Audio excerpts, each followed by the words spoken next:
everything working? I feel like everything is kind of working. Okay, yeah, it looks like I am live again. Okay, cool. I think it's good now. Um, Hi, how's it going? How you doing, Forum? I can't even go outside of my normal intro because if I do, then I stutter. How you doing? How you be? Talk to the AB. There we go. Feels better.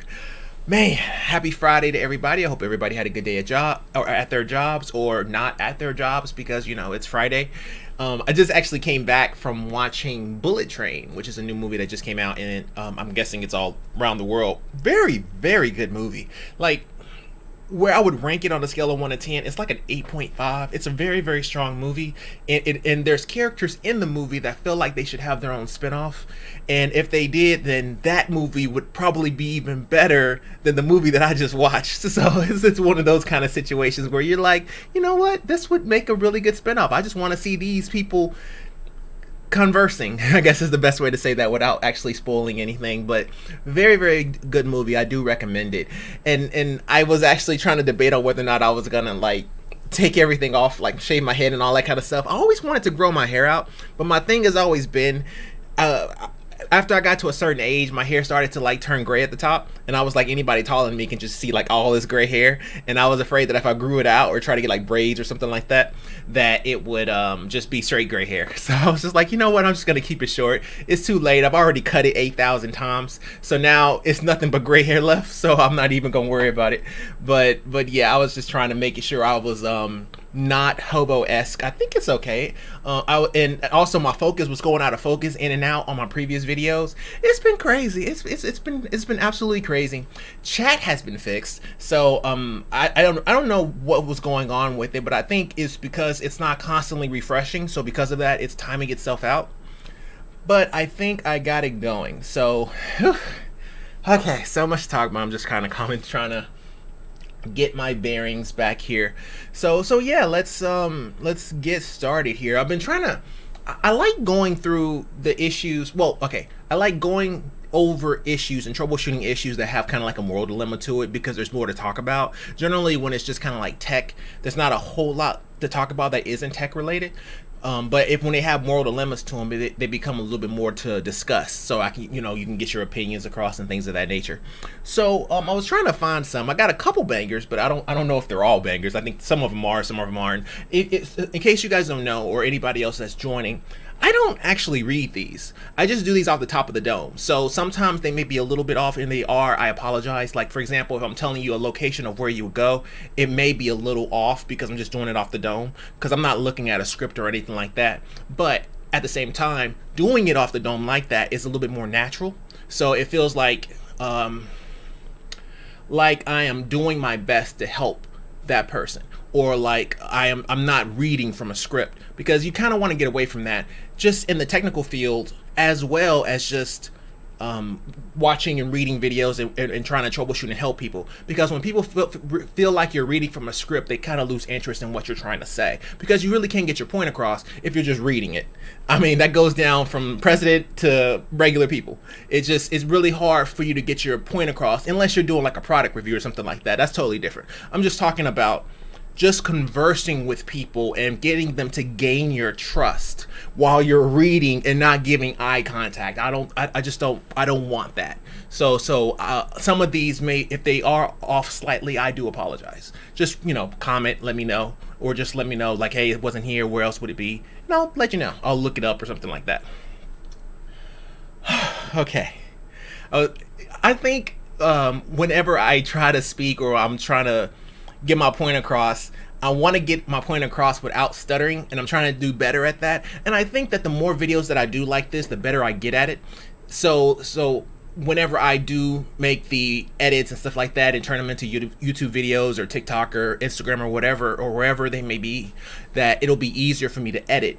But it's also harder to talk that way because I'm not saying 24/7. You see what I'm saying? So it's a different way of talking. I'm just trying to get better at it. But I think the more videos I make, the better I get. So I do apologize if I say like 80,000 times, but I'm doing my best. All right, man, let's get started. Let's help some people, man. Let's help some people. Alrighty, so let's do that here. Yeah, see, the chat just kind of refreshes itself, but I think it is working though. I don't think the chat is actually having a problem here. And yeah, so yeah, it says the chat's ready. So I think it's okay, but let me do one thing real quick, you guys, before we get started. Let me just make sure. Okay, my keyboard is telling me it doesn't want to do anything. There it is, restream. Test. All right, so yeah, it's working. Cool. So yeah, if you guys have any questions, be sure to leave them in the chat, or just, you know, if you want to just say hi, just say hi. I say hi back. Also, there is a possibility that I may turn this into kind of like a 24/7, 365 thing, but I'm still debating on if I want to do that. But we'll see how that goes. Alrighty, so we're going to go ahead and go with the first one here. Alrighty, and this is from Nobody, 7 Nobody. Windows Gaming Optimization, and I apologize for looking directly at it. I should actually just look at my screen like a normal human being. Windows Gaming Optimization. So Nobody writes, "Hi, I will buy a private gaming optimization for Windows from someone." What? I don't think that's a thing. You know, like, it sounds like they're trying to sell you all the things, but it's not any of those things, and it's most certainly isn't a Windows thing. He will make some tweaks in settings, but I want to know what he will do, change or add input. Are there any ways to log everything he will do? I will buy a private gaming optimization for Windows. Oh, this sounds like trash. I'm sorry. This sounds like unfortunately, it sounds like this person is trying to take advantage of you and grab information off of your computer, is what it sounds like. There really isn't any gaming optimization that they can do. What I would do personally, Nobody, it sounds like, I'll try not to. Okay, here's what I'm thinking about, and here's why I am stuttering a little bit. Based on his sentences, I'm not trying to make this overly complicated. Does that make sense? I don't want to make it so that he doesn't understand what I'm saying. In order to get my point across, I can change it however I want to. It just takes me a little bit of time to think about how I want to say it. Does that make sense? So in this particular situation, how I would approach it is this. Can he tell you what gaming optimizations he wants to make on your computer prior to him getting control of your computer? And maybe you can make them yourself. I would say that, okay? I guess that's the best way to say it, because I don't believe there are any gaming optimizations that you can make to make it better. You see what I'm saying? So, like, unless he's trying to replace your graphics card or edit the settings in a particular game, it won't help. And on top of that, those things you can pretty much do yourself. You don't need someone to actually do that for you. So if he could just tell you what changes he wants to make, that would be ideal, because you can just go into your own computer and make those changes. So it worries me a little bit when people are asking to make optimizations to something, because this doesn't feel like an optimization. It feels like a break-in. Okay, so you know that this is the equivalent of somebody knocking on your door and saying, "Hey, can I come in? I'm the new roofer. The other roofer that you normally called for has a stomach ache or something." That's what this sounds like. It just sounds like an accident waiting to happen, and I don't want that accident to happen to you. Alrighty, Mr. Nobody, I run, run, bro, run. Sir, oh man, I saw that name, man. That name, Sir Isaac Nutton. Okay, cool. All internet browsers run extremely slow on my PC. Okay, so for the past couple weeks, my internet browsers have been going so slow, with the majority of pages not loading at all. It started happening right after I had an internet outage. I've tried everything I can think of. I usually use Chrome, so I tried Microsoft Edge and Firefox, and that did not work. I uninstalled Chrome and re-downloaded it, nothing. I even completely reset my PC, and that did nothing as well. I restarted my router and rebooted it. I cleared all the cookies and cache from all the browsers. I did some of the IP config stuff that online forums and videos told me to do, as well as other steps. I ran virus scanning software to make sure I was okay. None of this works. It's just weird because certain sites like Twitch will load perfectly and quickly, but a majority of sites take forever and in some instances won't load at all. Does anybody have this issue, or were able to fix this issue? This is coming from Sir Isaac Nutton. Y'all like my voice? I thought that was amazing. I was like, you know what? When I start making these videos, I kind of sound monotone. I'm pretty sure I can do it in different voices. It's just that all my different voices are terrible. So I'm just experimenting a little bit. Let me know if it's awful. Alrighty. So with this particular situation, because I was so focused on what I was saying and saying it with a particular amount of inflection, I have no idea what he just asked me. It was something about internet browsers running extreme. Okay. I think I got some of it. So his issue is with internet browsers running extremely slow and some pages not pulling up at all. Is that what's happening? Nothing. I even completely reset my PC. Okay, he reset his PC. It started happening right after I had an internet outage, right? I have tried everything I can think of. I usually use Chrome, so I tried Microsoft. I even completely reset my PC. I cleared all the cookies, I ran virus scanning. It's just weird because certain sites like Twitch will load perfectly and quickly, but a majority sites take forever and in some instances won't load at all. This sounds like DNS. This sounds like DNS. So the reason why this sounds like DNS is because Twitch loads perfectly. If he had said all of his sites have connectivity issues, then you can start pointing to things like your internet, maybe your I want to say latency, but it's more than that. Signal to noise ratio. It's possible that your signal to noise ratio may be askew after the internet outage. So, you know, like let's say if the internet outage was a downline or something like that, or, you know, somebody, you know, ran over a street lamp or something, and since then you've been having issues. Well, those issues can give you a very high signal to noise ratio, therefore you're dropping packets. And if you were dropping packets, then it will make sense. But dropping packets does not discriminate. So for it to work, it would also affect Twitch as well. So I don't believe that would be a network connectivity issue in this particular instance. This sounds more like DNS. It sounds like whenever he had the outage and when it came back up, his DNS changed to a different location. So for example, more than likely his DNS was set to his internet service provider's DNS, which is usually their public IP address for their DNS servers, and maybe their DNS servers are slow since the outage. And if that is the case, then you may want to try changing your DNS to 8.8.8.8 or 8.8.4.4 if you're in the US, but there's others. So if you're not in the US, then there's other public DNS servers you can try as well. And I think those actually work outside of the US as well, but just to be on the safe side, you can also Google public DNS servers and change your DNS to one of those. And the reason why I just said change DNS and I didn't even hesitate, because he said I did some of the IP config stuff. So in other words, he's comfortable at least getting to command prompt. So if he's comfortable getting to at least command prompt, then he's comfortable getting to network connections. So in this particular situation, what you would do is you would go to the Windows logo, control panel, network connections, and then from network connections you choose the local area connection or Wi-Fi connection, whichever one you have, and then right click properties, and then you select IPv4 configuration, and then you go to settings, and then there you'll see IP address, and then it will say automatically obtain IP address, and that'll probably be checked, and it will say automatically obtain DNS address, and that will automatically be checked. Uncheck the DNS section, leave the IP section checked, and then on the DNS section change it to 8.8.8.8 and 8.8.4.4, and then hit OK, and then hit apply, and then OK, and that will change your DNS settings. Now you also may need to flush your DNS cache, which is in the place where you ran the IP config, so command prompt.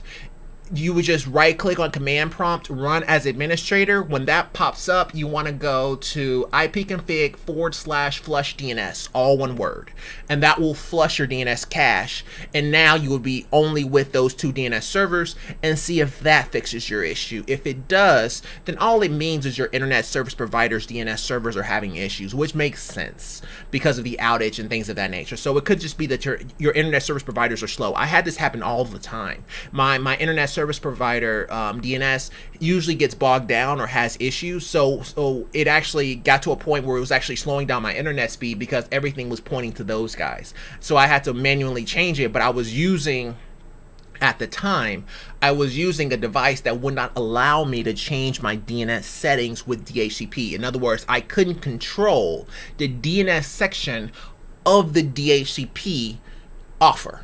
Okay, so whenever my router was giving people IP addresses, I couldn't change the DNS. It wasn't an option on the router I was using. So because of that, it became a problem. So I had to go into each computer and manually give it a DNS IP address. But that's what this guy sounds like. This guy sounds like DNS all day long. I can't even think of another situation where it's a possibility that your issue could be Wi-Fi related. So like, for example, if you were on Wi-Fi, I would change to wired and see if that works. But that is a very low possibility. I'm talking like 90 to 95% DNS and like 5% Wi-Fi if it was Wi-Fi or something else. So I mean, it just straight sounds like DNS. Alrighty, so hope that helps, Mr. Sir Isaac. I'm not gonna keep saying that word because I'm afraid I might get demonetized. So I'll just say Sir Isaac for right now. Alrighty, on to the next one. I told you guys, man, these are some banger questions, man. I'm liking these questions so far. Alrighty, this is from JL Contrea 2. And if I offended somebody, well, you know what? I'm not even gonna worry about it because I tried my best. How would you pronounce that? Okay, because I'm pretty sure it's Contrea. Or I can just give it a Texas accent and be like Contraire 22. JL Contraire 22. There we go. So whichever one you feel less offended by, that's the one we're going with. Alrighty, brand new HP Pavilion laptop is louder and slower than my dust-covered jet engine of a PS4. Man, oh man, I'm getting good with these voices. Okay, let's do this. I bought a brand new HP Pavilion laptop, AMD Ryzen 5 3500U with Radeon Vega Mobile GFX, 8GB of RAM, and Windows 11. I got it for school, and since I got it out of the box after setting it up and updating, it's been super loud. It's embarrassing when it's the loudest thing in the classroom and everyone has a MacBook. Not just the noise, but it also slows down and just right out freezes. I shut off all the startup apps like Spotify and useless things, deleted all unnecessary pre-installed games and apps that I don't need or use. The memory in Task Manager shoots to 100%, and when I check what it is, it's usually whatever application I am using. Mostly it's Microsoft Word and Google Docs. How is this laptop so trash? I took it back to Best Buy and they gave me the exact one, different color, brand new again, and same problem. I don't want to buy a Mac, but I've been using my girls for my summer semester and it has never been loud or froze on me with multiple applications open. The HP freezes when I use YouTube and type notes. What the heck? Yeah, I would agree. What the heck? That is a interesting issue there, Mr. JL. Well, okay, so first off, I am curious about the amount of RAM that this guy has. I mean, how much he paid for it. Because, I mean, he said Ryzen 5 3500U. I don't... well, okay, so it does have a Radeon Vega. So it sounds like it may be a little bit of an older laptop. If it's not, I apologize.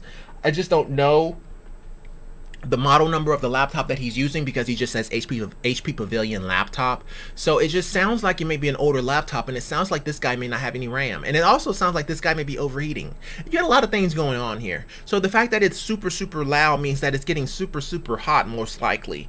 And it's possible that it may be that the processor that it has, it doesn't have enough cooling to support the processor. And I'm not trying to cast dispersions on that particular processor, seeing the fact you bought that laptop brand new, it sounds like with its current fan speed, it's not enough to handle the processor, and you're saying it gets super loud. Well, you can turn the fans down, but you're also saying that it's freezing, so it makes me think that even if I was to tell you to turn the fans down, you may overheat your laptop, which is even worse. So that's why I'm hesitant to be like, oh yeah, just go into the BIOS settings and turn your fans down, or download the software that's associated with your HP Pavilion, and they have software that allows you to change the fan speeds from the software in the Windows GUI as opposed to going to BIOS.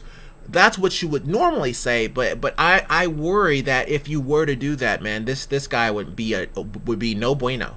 So for this one here, the fact that it's getting hot, and the fact that you saying your memory and task manager shoots up to 100%, I wonder just how much RAM it has. You might want to check that. So basically, to check this, originally in Windows 10, it'll just be right click on the little bar at the bottom and then go to Task Manager. I think you can still do that in Windows 11. Let me check. No, you can't. So in Windows 11, you would just click on the Windows logo and then go to Task Manager. I had to check it myself because I didn't even know, because they keep changing. It's like, no, you don't need to go to Task Manager, bro. It's fine. It's Windows 11. No, it's not fine. So in this situation here, you will click on the Windows logo, click on Task Manager. When Task Manager pulls up, there is a tab for memory, or a tab for CPU or something like that. Hold on, I can tell you. Task Manager. Performance. The tab is called Performance, and under the Performance tab, it'll tell you how much RAM you have. It's possible that you may have a very small amount of RAM, like 4 to 8 gigs, and if that's the case, then Windows probably hogging up the most of it, which will explain why certain operations like Windows and Google Docs and just random stuff is utilizing all of your RAM, and your RAM is going to 100%. You may just not have enough RAM. So in this kind of a situation, if that is the case and you only have 4 or 8 gigs of RAM, I would recommend upgrading it to 16 and see if that resolves your issue. Even if you upgrade it to 16, it'll probably still come out cheaper than buying a MacBook. And on top of that, it's brand new, so even if it doesn't work, it's a possibility that you can still refund it. Now, here's the thing. If it's one of those laptops that say specifically if you open it up, you cannot return it, then don't do it. Just return it and then go with something else, because I don't want to play that game with it, and then you listen to me and then you try to open the back of it, and now Best Buy or whomever won't take it back because it's been opened and they can see the scratches on the screws or near the screws that indicate that you've opened it. I don't want to play that game, and I don't think that will happen, but I am just being cautious. Okay, so with this particular situation, it sounds like you have a RAM issue. I would suggest upgrading the RAM. It also sounds like you have a cooling issue. You can change the fan speed by going into the BIOS and going to the fan and changing the fan speed there, or you can download software and try to do it from the GUI. So you kind of have two things going there, but at the same time, if you lower the fan speed, there's a possibility that the device may try to overheat and turn off. And those are my two opinions for this particular issue. All right, I think I came out super techie on that. I think that sounded really good. It sounded good in my ears, so we'll go with that. All right, let's go ahead and go to the next one here. Let me check my clock. Okay, clock looks good. Alrighty, so this one is from, man, these names, man, gonna get me in trouble, man. I'm just gonna say Raph, because if I start talking about, no, I'm just saying Raph. The more I look at that, the more I'm be like, nah, fam, nah, I'm not gonna do that. I'm not gonna do that. Let's just say this is from Raph, and Raph says, risk of an outgoing RDP connection. Get my talking voice together. Hi guys, I am unsure about the risk of an outgoing RDP connection to the host PC. The scenario is a dumb, outdated, unencrypted RDP connection to a remote PC via a public IP from a public Wi-Fi. So probably anything that can be done wrong is done wrong. My man, is there a risk to the host PC from which the connection is established? Or is the risk purely on the client side, the remote control PC, if you will? To be frank, this is more of an academic question. I am unaware of the risk to the connected to PC. The question is if I put the connected from PC at risk as well. Cheers. Yes, RDP, if you're doing it to a public IP address, then yeah, it's in the clear. You can see that traffic if it's going through the public IP address and you're just doing RDP from a public IP address to a public IP address, then yeah, it's a possibility that people can see that traffic. So if you're asking, if you're putting the PCs at risk, yes, ideally that's why people don't do RDP sessions in the public. Ideally, you would do a VPN connection and then you would send traffic. So basically, you would create a tunnel from one PC to the other and then you would send the traffic. So barring using a VPN service, you can also use a program like TeamViewer or something like that. But at the same time, I would recommend uninstalling TeamViewer once you get done doing whatever it is you're trying to do, because it's a possibility they can also turn around and then control the reverse computer. For example, whenever you connect up, you can see the numbers that they dialed in order to reach you. So it's a possibility that the person who was, may have seen your information, or you may have given them your information because it's the first time you may have set up TeamViewer and you didn't know. They also can, in reverse, try to connect to you. So be very careful of that. So I would say, because RDP is in the clear and it's in the public internet now, I would be remiss if I did not mention that the argument that even if it is public, it is protected by the grandiose nature of the internet, because the internet is so big and there's so many IP addresses. Your one IP address, it's very hard for somebody to pick that out of a haystack. You see what I'm saying? So I have to mention that, but at the same time, to be cautious, I would not go that route. To answer your question, people normally don't do that because it's in the clear. Instead, they create a tunnel from one PC to the other, making sure that the tunnel is encrypted. Twice, actually, making sure the tunnel is encrypted, and then they will send the traffic through the encrypted tunnel. And that's how they would send traffic to each other. Now, there's also applications that can also do that for you, like, for example, TeamViewer, where you can put it on both computers and let TeamViewer create the encrypted tunnel for you between the two applications. You just have to worry about the other application trying to connect back up to you. And that's how I would handle that particular situation. So I would just use TeamViewer in this case. I would definitely not RDP. Alrighty, Mr. Raff. Hope that helps. Alright, let's go ahead and go to the next one. Alrighty, this from Triplux was taken. I hope you get them back. Can I view my phone's display on my computer? Yes. Hey everyone, need a bit of help. So I dropped my phone today and the screen became entirely unusable. No, there are a lot of very important photos on it. So I thought that maybe I can protect the display of my phone to my computer, or I apologize. So I thought that maybe I can project the display of my phone to my computer so I can download what I need. No idea if it's possible, and if it is, I don't know how to do it. Googled it, but nothing helps. So the answer to that question is yes, you can. But here's the thing, you can't see anything because your screen is cracked. So what I would do in this particular situation, if it's an iPhone, hook it up to a Mac. If it's a Samsung, hook it up to a Windows PC or a Mac. Either one, it doesn't really matter. But you can basically just hook your phone up to your computer and download that information directly from them. Now, it's a possibility that whenever you do hook it up, you may have to enable permissions, which you may not be able to see. So I understand why you may be trying to do the projection, because they may be automatic versus it warning you like, hey, are you sure you want to allow access to this blah blah blah PC? So okay, let's play it both ways. So let's say you can still see a little bit, you can still touch the screen, but it's so cracked you can't really do anything with it. Then in that particular situation, you can hook it up to your computer and download that information, and whenever it pops up with a screen, you should be able to see some part of the OK button to allow that to happen, and hit OK. And then you can basically just download them directly to your computer and call it a day. Now, let's take the other path. Let's say he can no longer see anything whatsoever. If that's the case, then let me think of the best way.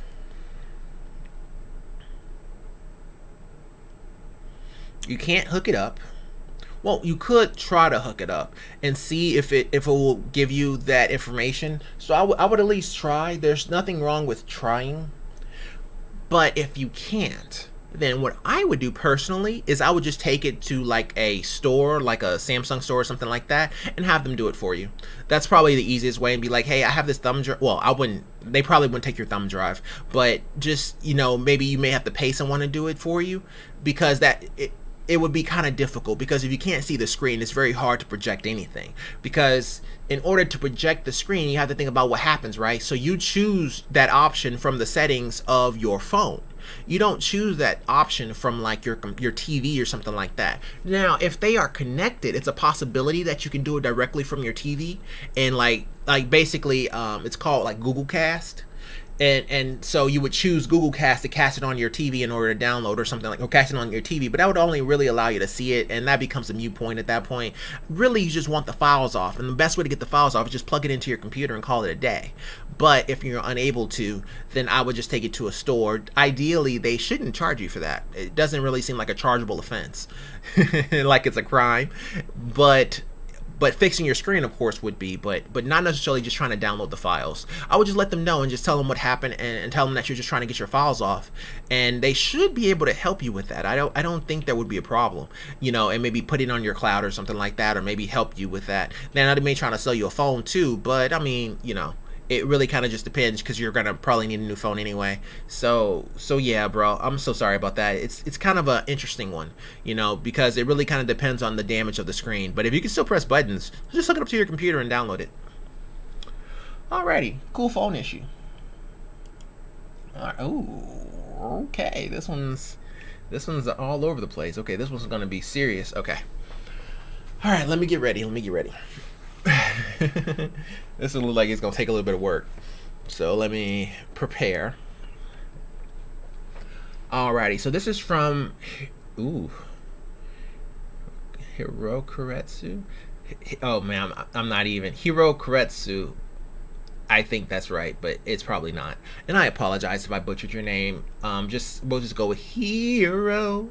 Possible malware or data breach in the making. Okay, possible malware or data breach in the making. Hello to all. Hi. A few days ago, towards the end of July, I got a notification on my bank app about a failed purchase attempt. My bank is allowing me to use virtual and single-use cards that are generated on the fly for a single purchase and then discarded. Interesting. Using one of these cards, I purchased a game from a reputable and well-known online source using either their client app installed on my PC or directly from their site. Okay. He means Blizzard. Unfortunately, I can't remember with certainty which one, site or client app, I use, although I see interest in my browser's history from the purchase date. The purchase date was around mid-June, and about a month before I got the failed purchase notification. The month before I got the failed purchase notification. The card that someone tried to use was the virtual single-use one that I used to buy the game from the source. Of course, the purchase failed because the card number had already been used, but it got me thinking. Since it was single-use card, I can safely pinpoint the possible leak to the purchase I made from the source, but I can't say with certainty. So here are my thoughts below. Okay, I'll rephrase my statement. It doesn't seem like it's going to be Blizzard on this one here, and I do apologize. I wasn't trying to put them out there because this sounds legal. So I was like, okay, don't sue me, bro. All right, so let's go ahead and get into this. I could have a keystroke logger on my PC, but I am extremely careful when visiting sites. What I download and install only from other sources and official sources and not from sketchy sites. Always scan with VirusTotal, and for added measure of safety, my antivirus and operating systems are fully patched and up to date. And since no accounts have been compromised, I am leaning away from the idea of keystroke logger. Keylogger. Also, anything that would be multi-factor authentication is with multi-factor authentication. The client app installed on my PC is compromised. I downloaded it from the site of the game source and it's on automatic updates. If this is the case, I don't even want to think about it, as we are talking about thousands of millions of users that have client app installed. This theoretically is closed related to scenario 1. The payment site of the source is/was compromised. I was reading about stuff like that, but I also thought that my antivirus, which was doing traffic monitoring as well, would block and notify for anything suspicious. You're making me think a lot. Smart guy. I was reading about stuff like that, but I also thought that my antivirus, which is doing traffic monitoring as well, would block and notify for anything suspicious. Oh, the source was okay. There was a data breach somewhere in the payment flow, like a transaction process or a third-party payment provider, and this is how my card info got leaked. You're about to go crazy. You sound like me. Whenever I'll talk about it here in a little bit. Other ideas, advice: should I reach out to the source or was it a waste of time?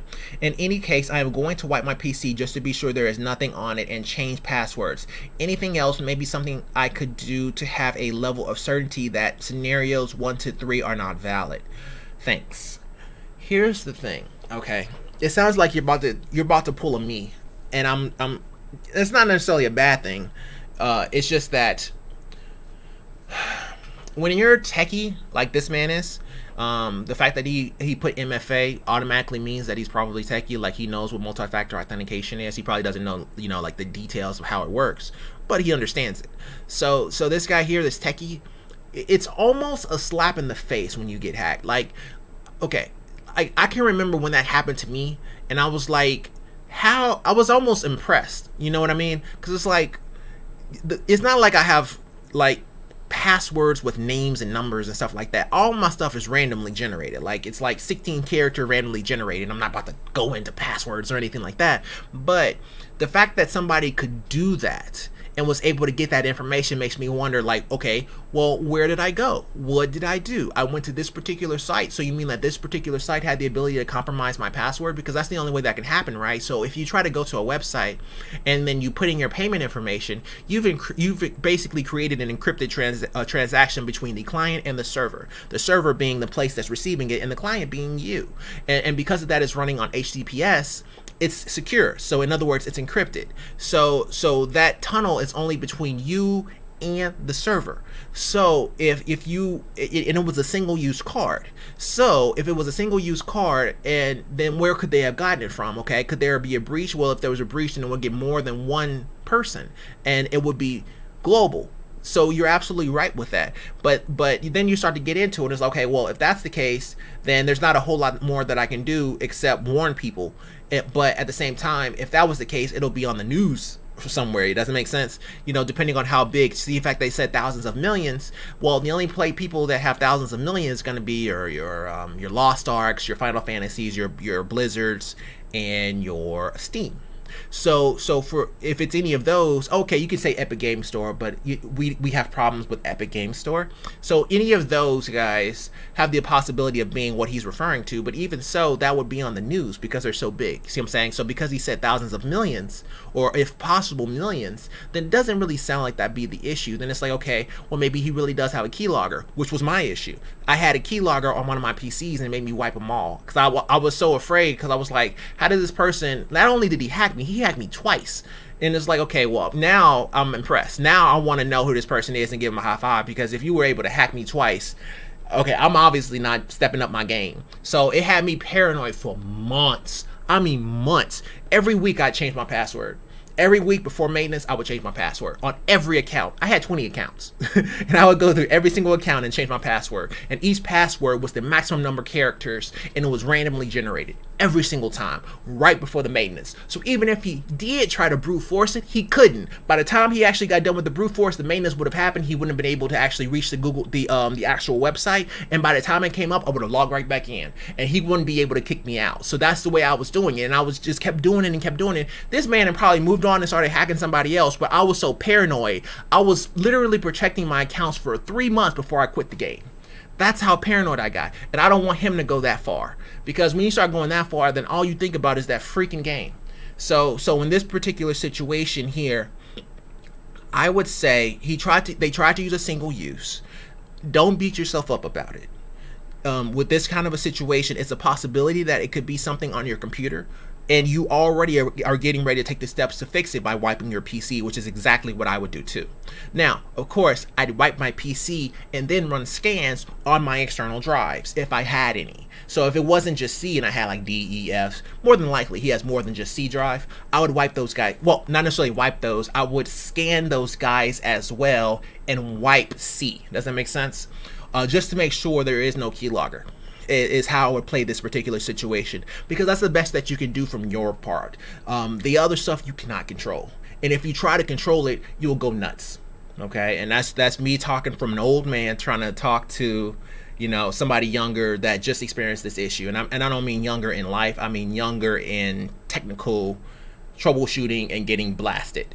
So with this particular situation, I would say don't beat yourself up about it. It happens, bro. It happens to the best of us.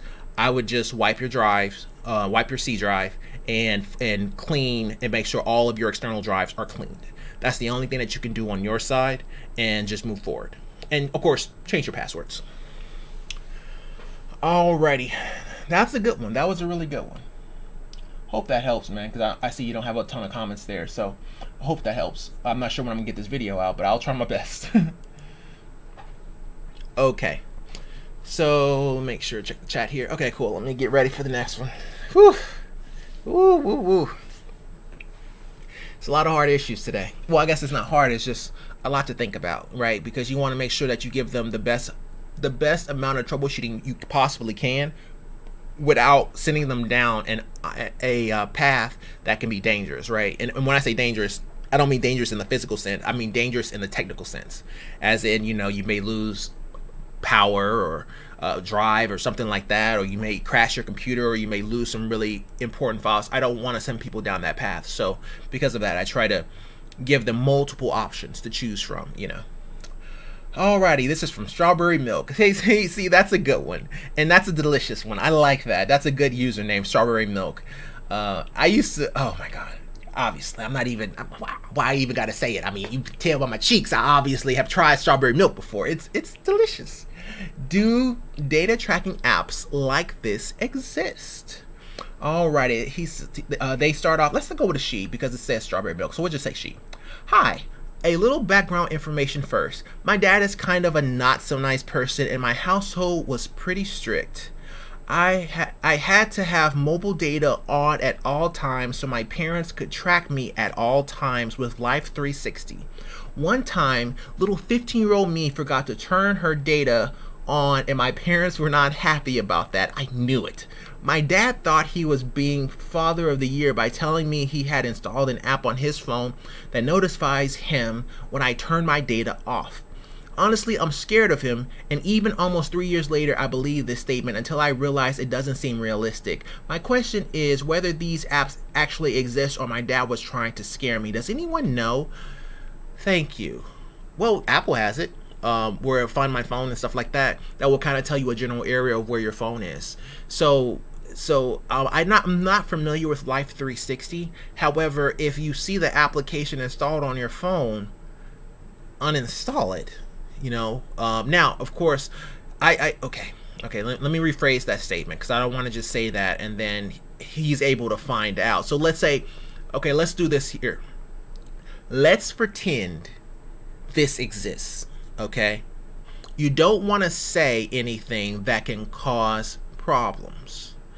I would say, if you are afraid of him and you are afraid and think that he may have done something with your phone, I just go to police or something along those lines, you know. And I know he's your father, but it sounds like you may be afraid of him. So I would say your first step would probably be to, you know, maybe go to the police or something along those lines if you're afraid.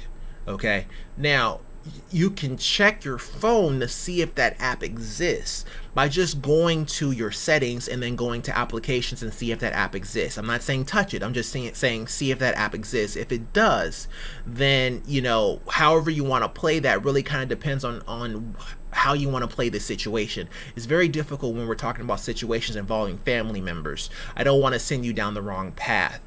So the path I choose is the path of safest resistance, which is just going to the police if that's the case, and that's the way you feel. So with this kind of a situation, I can't say more, but to answer your question, yeah, you can find out by just searching the application and seeing if there are. The best way to do it is going to the settings in the application and seeing if there are any applications that are currently installed on your phone that you don't know what they are. And if you don't know where they are, write down all the names and look them up on Google, and it will let you know. And that's how you will find that information out. Whatever you do after that step is completely up to you. I don't want to lead you down any wrong path, and that's how I would handle that situation. I really do pray for you. I hope that you can get that monkey off your back, I guess is the best way to say that. Alrighty, and you have such a good username too, so I hope that you're able to get that situation resolved. But that's how I would find that. I wouldn't even play that game. I would just look and see if that application is there or any application that's like it and Google them all. And if that application does exist, I would just, leave it in your hands. You may need to, go into the police or something like that. It sounds like you're an adult because you said one time, my 15-year-old me, meaning that you're an adult now. So you have adult privileges. And one of the privileges an adult has is calling the police and getting a restraining order. So I'll leave it at that. Alrighty. Strawberry, I hope you are able to get that resolved with your father there. Okay. I feel like my lip is saying no to life right about now. Alright, so this is posted by Jordan. We'll just go with Jordan. Jordan writes, my computer wow, I don't even know what word I said. My computer randomly can't get internet from my network. My other devices connect to my Wi-Fi perfectly fine. My computer, which is an active Ethernet connection and Wi-Fi connection, will randomly decide it doesn't have internet. This only occurs when the computer is turned off and back on again. It never occurs when the computer is in use. Back on again. Okay. The issue typically is only fixed by restarting the computer several times. The computer states connected, no internet from my network. Any advice? Windows 10 freshly installed and updated yesterday and just bought the computer a few months ago. Sleep. That is what I was thinking of. That was the first thing that came to mind, is power options. So basically in your power options there is selective suspension, which means that if your computer goes on or off, if your computer turns off, it will also sleep your networking cards, therefore killing your internet connection. And when it comes back up, it doesn't necessarily, it sounds like when it comes back up, what's happening is it's not sending a discover packet. In other words, it's not looking to get an IP address for you. Okay, so when we just call it a discover packet, it's DORA, so discover, offer, request, accept, something like that. So it's a discover packet that you send, and then you get back an offer from your default gateway, which is your router. So it appears that whenever your NIC, which now here's the thing, because you're using both, it's hard to tell which one is actually causing the problem. I would turn selective suspension off on both and see if that resolves your issue, but it may be one of those situations where you may have to disable one, enable the other, and see if that resolves your issue to figure out which one is the one causing you grief. Okay, so we play it both ways. We say, okay, you have two, you have the wired and you have the Wi-Fi. It's a possibility it can be one or the other, or it can be having issues whenever you switch between one or the other. So in this particular situation, you want to disable one, see if that fixes your issue. If it doesn't, turn off selective suspension for the wireless card as well as the network adapter.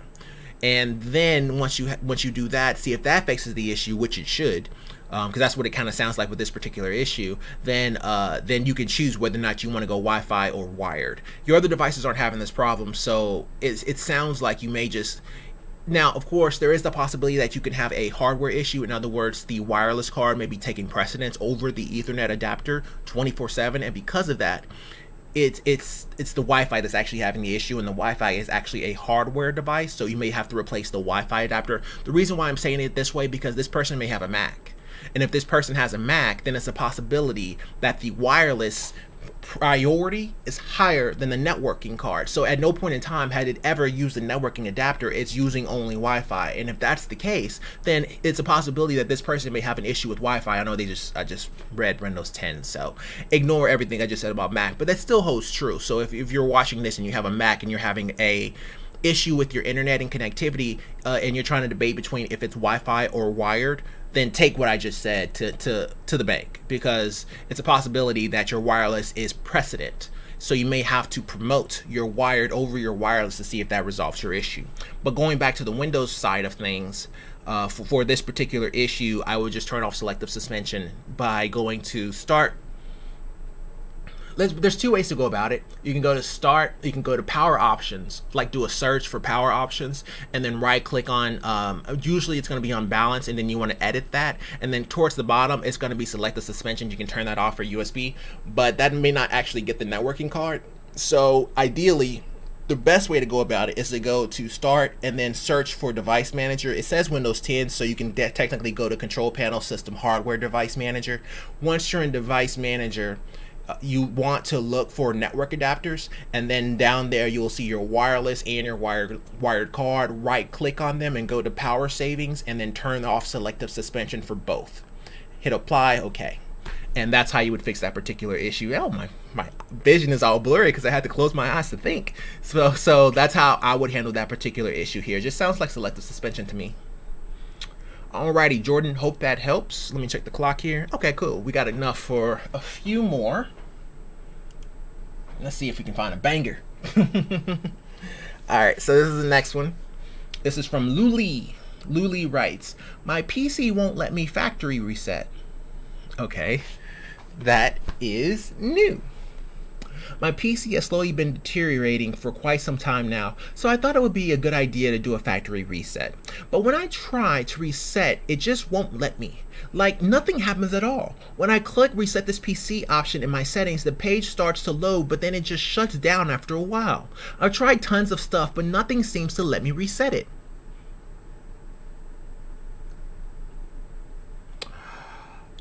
Ooh. First thing I thought, if you guys want to know, the first thing I thought was that her disk was full. That's the first thing that came to mind, because this screams disk is full. Okay? If that is the case, then you may have to delete a few files before you're able to reset the PC.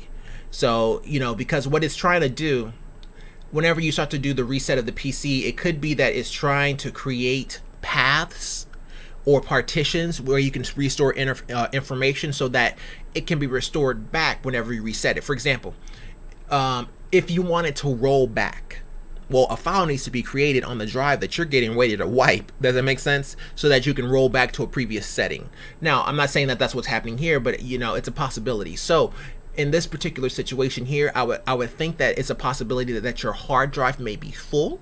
You can see this by going to my computer and then clicking on your C drive and seeing if it's red. Okay, if it's red, you may have to remove a few files before you can actually get it to reset. The second thing I was thinking of is that maybe your device is so corrupted that it won't actually allow you to reset, which is kind of weird. But if that's the case, then forget it. Wipe it.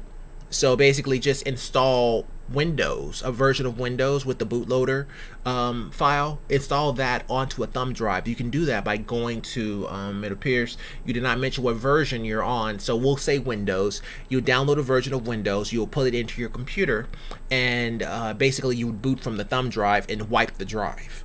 So if it doesn't want to reset, just wipe it. It's not a big deal, because you already, and the reason why I'm saying it's not a big deal is because she made it sound like it wasn't a big deal. Does that make sense? Because she said she was already getting ready to reset this PC. So if she's getting ready to reset this PC, reset versus wipe is on par. You see what I'm saying? You don't want to sound like you're belittling the person by giving an answer, but at the same time, if they're already there, then you don't have to say anything extra. It's okay to say, just wipe it in this particular situation, because they were gonna wipe it. Does it make sense? They already have plans on wiping it. So you saying wipe it doesn't actually sound that far-fetched. Now, if somebody was having an issue and you immediately said wipe it, and they looked at you like you were crazy, well, you deserved that. Because they, at no point in time did they even mention that that was a possibility. I cannot stand this when it comes to technical engineers and their troubleshooting steps, and they always jump to the last conclusion. You definitely do not want to do that, because all it proves is that you don't know what you're doing. And that's a quick escalation, and you don't want to do that. You want to get to a point where either A, you can talk to a person to get to a point where they trust you regardless if you know the material or not, or B, you learn the material so they can trust you because they feel like you're knowledgeable about the subject. Either or is fine. I've seen engineers that are the best at talking to people. You will like them, you will love them, you will trust them, and they may not know anything about tech, but they trust you. And as long as they trust you, they'll go to the end of the earth with you. But I've also seen people that are completely technical and being unable to actually talk to customers specifically, but customers are willing to tolerate it because he's so knowledgeable. So you could go either way with it, but at the same time, you don't want to be that guy that goes to the end conclusion when they're not ready to go to the end conclusion. But if they've already drawn it, I'll finish the paper, I'll grade it, you know what I'm saying? I'll turn it into the teacher with you. So if they're already there, then it's okay to say it. So I want to make that clear. I want to make that crystal clear. Never jump to the end of the story when they're just reading you the very first page. Never do that, because it just makes it sound like you didn't read the book. Does it make that sense? Does it make sense? That's the way I feel about it, because you can't be like, oh yeah, I know what happens. The girl dies at the end. It's like, bro, I just told you the table of contents. Like, why are you telling me the ending? That's the way people feel when you put them in that position. When you tell them to go into the earth, go ahead and wipe the PC. So I just wanted to get that off my chest. So with this particular situation here, though, I'm gonna go hard drive, and if hard drive doesn't work, you may want to try to wipe the PC in this particular situation. See, in fact, you already have plans on resetting it. Alrighty, Luli, that is a good one, actually. Alrighty, so this is from Kant. I like the name. I don't even have to try with that one.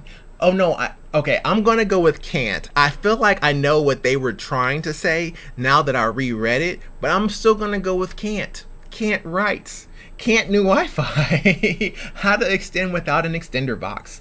Just got new Wi-Fi yesterday. Got an extender that is absolutely trash. I feel you, bro. A lot of extenders that I've run into have been trash, and I'm not gonna put any names out there. Was wondering if I plugged a Ethernet cord and ran it to a different router, what speeds I'd get. Would be a 250-foot Cat6A cable. I get 500 megabits per second.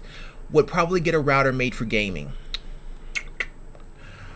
Okay, that's a math problem. I'm not sure how far a Cat6 cable can go, but I'm darn sure that it's further than 250 feet. But at the same time, there may still be some degradation because you may have to use a coupler. Okay, you may have to use a couple of couplers. The reason why I say this is because even though it's at 250 feet, it sounds like he has to run it very, very far. And if he wants it to be pretty, then he's going to have to probably use a couple of couplers. And if that's the case, then that can degrade the signal, because you're basically, a coupler is two females. Okay, and so basically it's a device that has two females on one end, and those couplers can degrade the performance of your internet. In this particular situation here, because you said you get 500 meg down, and you're asking about Cat6A cable, you actually bought, okay, follow my logic here. He bought a 250-foot Cat6A cable. A 250-foot Cat6A cable is at least $50, at least. So he bought that, and he also has 500 megabits per second. 500 megabits per second is not the slowest speed. More than likely, this person has enough money to afford anything between $0 to $100, just from what he's given me, okay? Because I know that, I can say, in this particular situation, it may be in his better interest to go with a power line adapter, okay? And the reason why I say that is because if the alternate option is a 250-foot cable, I'd probably go with the power line adapter. 9 times out of 10, he can get the majority of his internet speed, because all he probably needs is like half of that 500 megabits per second. As long as he probably has the upload speed, he'd probably be happy.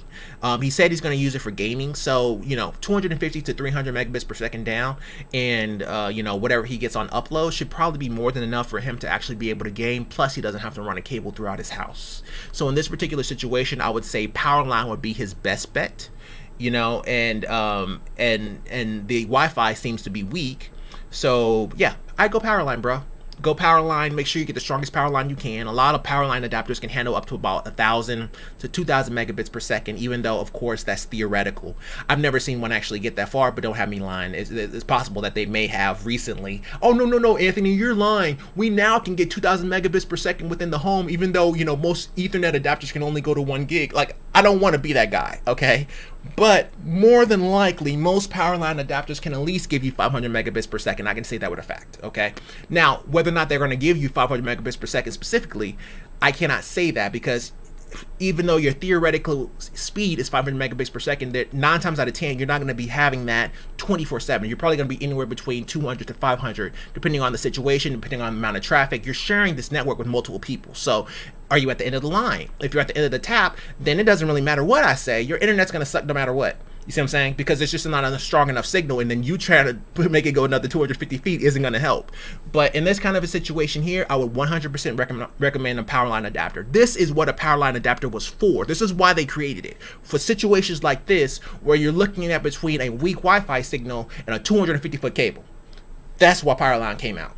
Okay, and so if you want a brand, I'm not gonna do it because I'm not about to sit here and boost another brand on my channel as I'm trying to grow my channel. They've already established themselves. So yeah, I would just choose a power line adapter in this situation. Alrighty, Kent. Oh man, we're done, man. It just hit 9. Okay, cool. We'll just do one more and we'll call it a day. Okay, yeah, this one is gonna be serious. Okay, you guys, let's do this. Just came out 8 minutes ago. Okay, I'm ready. And my camera has been on point, guys. I changed the focal point, so just to make sure that it's somewhere on my face, because I've been changing my position because I've been moving it around, but my focal point is like this little small square, so I was trying to make sure that it kept me in focus, so when I start moving my hands and flailing, it doesn't go crazy. Alrighty, this is from Mammy Fav G. Okay, we'll just say man. Oh man, my man. Okay, I'm not even. Okay. Miss Man or Mr. Man, whatever, writes, Seagate hard drive not working on Xbox One. Please help. My Seagate 1.7 terabyte drive isn't working when it's plugged in. It's detected in storage devices, but it says 0 gigabytes free. I've hard reset, waited a day, checked for system updates, tried different ports. I've just plugged it into my PC and downloaded CTools. It won't let me run a test thing. It says 10.49 megabytes free now and 0 megabyte workload, whatever that is. It says it's not available, SCSI not supported, run short generic. Here are the first details in the details tab. I don't think that it's gonna work for this drive. Like, it sounds like you have a hard drive, bro. Like you're trying to set up a hard drive, but it's not fast enough, so it's not allowed to actually store. But that's what it sounds like. But we'll keep reading. So we'll just go down a little bit further here. Okay, so drive description not available, serial number, no idea, no one cares. Okay, whatever. Firmware version fake, blah, blah, blah. And then it says free space only 10 megabytes. Edit, I just ran a short generic test and it started doing something, then said aborted halfway through loading. I just ran a serial number test and it is genuine Seagate product. Okay, so he just ran a test to see if the drive was actually a good drive. It's possible that the drive may be corrupted or have corrupted partitions, or just maybe a bad drive, but or the drive just straight up isn't supported because it's like a hard drive. But I guess we'll keep reading. Also, good to note, I opened Device Manager when plugging the device into my PC, and the missing drivers are Microsoft Storage Spaces controller. Okay, well, it may have storage spaces already on it, and 2 USB attached SCSI mass storage device drivers. Okay. Can someone please help? I had like 30 games on it, which took almost the whole storage. Thanks in advance. Oh, okay. So he originally had this hooked up to the Xbox, and then it started to have these storage issues. And now when he hooks it up, it's saying that he needs Device Manager plugging into my device and the missing drivers. So they say he's missing drivers, Microsoft Storage Spaces controller, and 2 USB attached mass storage devices. Well, Storage Spaces is a default that gets installed that allows you to take one drive and turn it into a RAID array. Storage Spaces is on by default, so the fact that it's saying that it doesn't have that drive is kind of interesting. Generally, a Windows update would actually give you that, so you may want to try to do a Windows update. But it's kind of hard. I'm not sure if a computer can read the drives and files that are from a Microsoft Xbox device. I would imagine so, since in fact they own both products. But I've never tried because I've never had an Xbox because I didn't see a point. Because you know. You can just do everything on a PC if you have 30 PCs, and they have yet to create a game that is Xbox only and not PC. But neither here nor there. In this particular situation here, it sounds like he may just be having an issue with his drive. But here's the thing: I get that you have 30 games on it, bro, but it's not like they're gone. So I don't exactly sure what the problem is on this one here, because you're making it sound like the games are all you got, but that's not true. You can just re-download them. You know, so in this particular situation here, it may come down to you may having to wipe the drive and seeing if that works and seeing if you're able to pick that up. You know, you've already tried the software. You could try to look for drivers if that's the case, you may have to do a Windows update to see if you can try to find drivers, particularly the storage space. It sounds kind of interesting. It almost seems like it tried to create a storage space because it wasn't able to see anything past 1 terabyte. For example, you have a 2 terabyte drive, so it's a possibility that it can only see 1 terabyte because of whatever firmware that it had, and because of that, it created storage spaces and created a RAID 0 array from your hard drive. In other words, it turns your 1 drive into 2. In order to get the full RAID array, it created a RAID 0, so it had the full partition, but it created a RAID array. Because of that, it's not able to see it because part of the partition is dead. Oh crap, that may be his issue. Okay, okay, let me rephrase this. Okay. In storage spaces and in certain computers, you run into this a lot whenever you have 4 terabyte drives, and some computers cannot read 4 terabyte drives, so there's a possibility that they may try to convert it into a RAID 0 array of 2.2, which is 4 terabyte drives, or basically it's 1 4 terabyte drive, but it's 2.2, so it's 2 on one and 2 on the other to make 4, and it's a RAID 0 partition, but it's on the same drive. So if there was a corrupted file, or a corrupted partition on that drive, then it will crash the whole thing because it's RAID 0. There's no redundancy here. So in this particular situation here, it sounds like your Xbox tried to create a RAID array because it maybe at the time whenever you set up the Xbox, it maybe can only read 1 terabyte and you gave it 2, so it created a storage space that actually had that combined to make it 2 terabytes, and now there may be some corruption on the drive, so because of that, it can no longer read it. And the same thing with Windows, because Windows has storage spaces by default. When you hook it up, it just sees it as a drive, and it's saying that you don't have the storage, the USB attached SCSI mass storage device drivers, nor do you have storage spaces, even though that's on by default, because it sees it as corrupted as well. I think your drive is just corrupted, bro. And if that's the case, then you may just need to wipe the drive, or wipe the drive. I think you should wipe the drive, or let me see if there's any other option there. I don't think so, man. I think you could try to look for updates and see if that maybe resolve it, but it sounds like you may just have to wipe the drive, bro, and just re-download those games. I know it's gonna take like a day to get all those games re-downloaded, but I mean, you know, it's really not that big a deal.